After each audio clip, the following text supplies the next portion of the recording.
ঠিক যে পর্যায়ে গেলে মানুষের কথা গায়ে লাগে না, মানুষের প্রতি কোনো অভিযোগ থাকে না, মানুষের কষ্ট ফিল করতে পারি না। কে কি বললো, কে থাকলো না থাকলো কিছু যায় আসে না। ঠিক সেই পর্যায়ে আমি চলে এসেছি, আলহামদুলিল্লাহ। আসসালামু আলাইকুম। সো এই তো আপনারা দেখতে পাচ্ছেন খুব মজার একটা পুরি বানিয়েছিলাম, খাস্তা পুরি। আর রেসিপিটা অন্য একদিন শেয়ার করবো ইনশাল্লাহ।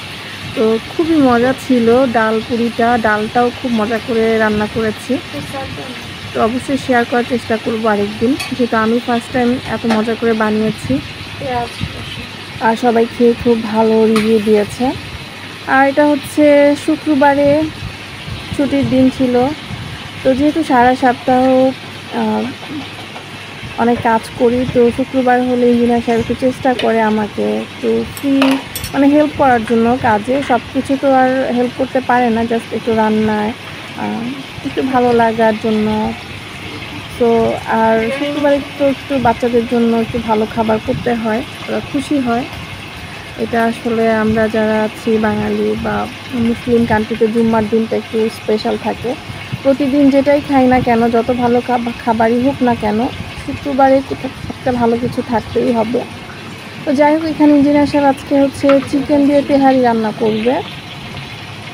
তো খুব ছোট ছোট করে চিকেনগুলো কেটেছে, যতটুকু ছোট করে কাটা যায়।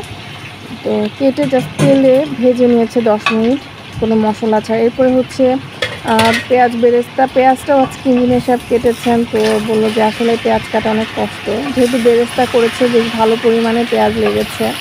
দিয়ে একটা তো কাটা যায়, সেটা আসলে বোঝা যায় না, অনেকগুলো কাটলে বোঝা যায় যে পেঁয়াজ কাটাটা কত কষ্টের কাজ। তো যাই হোক, পেঁয়াজ বেরেস্তা করে সেই তেলে হচ্ছে চিকেনটা 10 মিনিট ভেজে নিয়েছিল। আর এখন হচ্ছে খুবই অল্প অল্প আদা বাটা, পেঁয়াজ বাটা আর হচ্ছে বিরিয়ানির যে আমার বানানো স্পেশাল মশলা সেটা দিয়ে দিয়েছে, এবং পরিমাণে খুবই কম, যেহেতু গরমের মধ্যে একটু কম মশলা খাবারই মুখে ভালো লাগে। আর তো এখানে কোনো মরিচের গুঁড়া ইউজ করে নাই। আমি বলেছিলাম ইউজ করো না, কারণ ঝাল খেলে দেখা যায় পরে পেটটা জ্বলে। তো কাঁচামরিচ দিয়ে এটা 10 মিনিটের মতো রান্না করেছি। যেহেতু ব্রয়লার মুরগি এর আগে 10 মিনিট ভাজা হয়েছে, আর 10 মিনিট মশলা দিয়ে ভুনা করে নিয়েছে। তো এখানে হচ্ছে আমি চাল ধুয়ে রেখেছিলাম, সেটা এখন দিয়ে দিল। তো আমি সাথে সাথে হেল্প করছিলাম, যেহেতু রান্নাঘরে কাজে আসলে আমাদের একটা অভ্যাস, যেহেতু আমাদের রান্নাঘর কেউ একজন কাজ করলে কেমন যেন লাগে। কেউ তো আর না, বাইরের কেউ তো আর এসে করে না, তারপরে মনে হয় যে একটু যাই, সব কিছু পাবে কি না, যার যেটা কাজের অভ্যাস সেটাই। তো আমিও সবসময় পাশেই ছিলাম। তো চাল দিয়ে দিয়েছে, আর এদিকে হচ্ছে আমি গরম পানি বসিয়ে দিয়েছিলাম চালে দেওয়ার জন্য পরিমাণ মতো, আর একটু হেল্প করছিলাম নেড়ে চেড়ে। তো চালটা দিয়ে একটু ভাজা ভাজা করছিল, যেভাবে আর কি আমরা গরু দিয়ে বিরিয়ানি রান্না করি। তো এটা কিন্তু খুবই তাড়াতাড়ি হয়। যাদের ঘরে বাচ্চা আছে তাদের বাচ্চারা তো আসলে মাংস ছাড়া অন্য কিছু খেতে চায় না। তো গরু দিয়ে রান্না করতে গেলে গরু গোশত খাসি দিয়ে একটু সময় লাগে। চিকেনটা যেহেতু সবসময় বাসায় অ্যাভেলেবেল থাকে আর করতেও সময় লাগে না। সেই তো পানি দেওয়ার পরে হচ্ছে গুঁড়া দুধ দিয়ে দিলাম।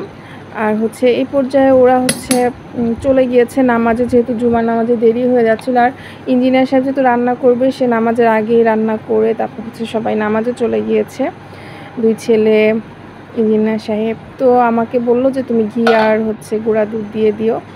সেই তো আমি হচ্ছে ঘি দিলাম, গুঁড়া দুধ দিলাম, আর হচ্ছে বেরেস্তাটাও দিয়ে দিলাম, আর একটু নেড়ে উল্টে দিয়েছিলাম মাঝখানে। তো এই তো হয়ে গিয়েছে। আর যাওয়ার সময় বলে গিয়েছিল সঙ্গে একটু ডিম সেদ্ধ দিতে। তো হচ্ছে আমি ডিম সেদ্ধ করে জাস্ট একটু তেলে ভেজে নিয়েছি। তো খুবই মজা হয়েছে আসলে চিকেন দিয়ে তেহারি ফার্স্ট টাইম আমার এত মজা লেগেছে, ছোট ছোট করে কেটে রান্না করাতে। আমি দেখা যায় অনেক সময় বড় বড় পিস করি বা মোরগ পোলাও করি, বাট এটা অসাধারণ ছিল। এই তো সন্ধ্যায় হচ্ছে চা, একটু দুপুর থেকে কেমন যেন মাথা ব্যথা ছিল গরমের জন্য। তো আমরা তো বাঙালি, মাথা ব্যথা হলেই মনে করি যে আমাদের চা খেলে ভালো হয়ে যাবে। মন খারাপ হলে চা, মাথা ব্যথা হলে চা, বৃষ্টি হলে চা, গরম হলে চা, সব কিছুতে আমাদের চা লাগে।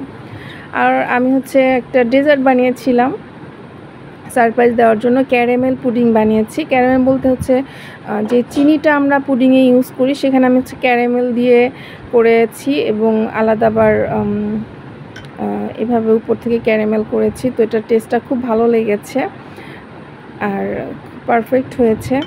আসলে গরমে ঠান্ডা ঠান্ডা পুডিং খুবই ভালো লাগে। আর ইদানিং তো ইঞ্জিনিয়ার সাহেব ছেলেরা খালি রোজার অভ্যাসটা আসলে থেকে যায় যে ডেজার্ট ফ্রিজে না থাকলে ওরা কেমন যেন একটু মন খারাপ করে, খাবার পর একটা ডেজার্ট আইটেম চায়। তবে এত ডেজার্ট আসলে তো খাওয়ার জন্য শরীরের জন্য ভালো না, সপ্তাহে একবার খাওয়া যেতে পারে। তো ওরা তো দেখা যায় প্রতিদিনই চায়, রাতের বেলা ফ্রিজ খুলে আমাকে বলে এই মিষ্টি বানিয়ে রাখতে পারো না। তো আমি তো জানি যে যেহেতু ইঞ্জিনিয়ার সাহেবের ডায়াবেটিস আছে, তো মিষ্টি তো বানাতেই পারি, বাট বানালে তো সে খাবে এবং সেটা ক্ষতি হবে, তো সেটা বুঝেই আমি আসলে বানাই। আর এই তো পুডিংটা এতই মজা ছিল, ক্যারামেলের ফ্লেভারটা খুবই ভালো লাগছিল, ডিমের কোনো ফ্লেভার ছিল না, তো এর জন্য খুবই ভালো লেগেছে। আর সবাই খুব মজা করে খেয়েছে। আসলে রাতের বেলা আমি সারপ্রাইজ দিয়েছি, ওরা জানতো না যে আমি পুডিং বানিয়েছি। যাই হোক, এটাই ছিল ছুটির দিন, এভাবেই একটা উইকেন্ড কেটে গেল। তো আলহামদুলিল্লাহ ভালো ছিল। আপনারা সবাই ভালো থাকবেন, সুস্থ থাকবেন, নিরাপদে থাকবেন। আল্লাহ হাফেজ।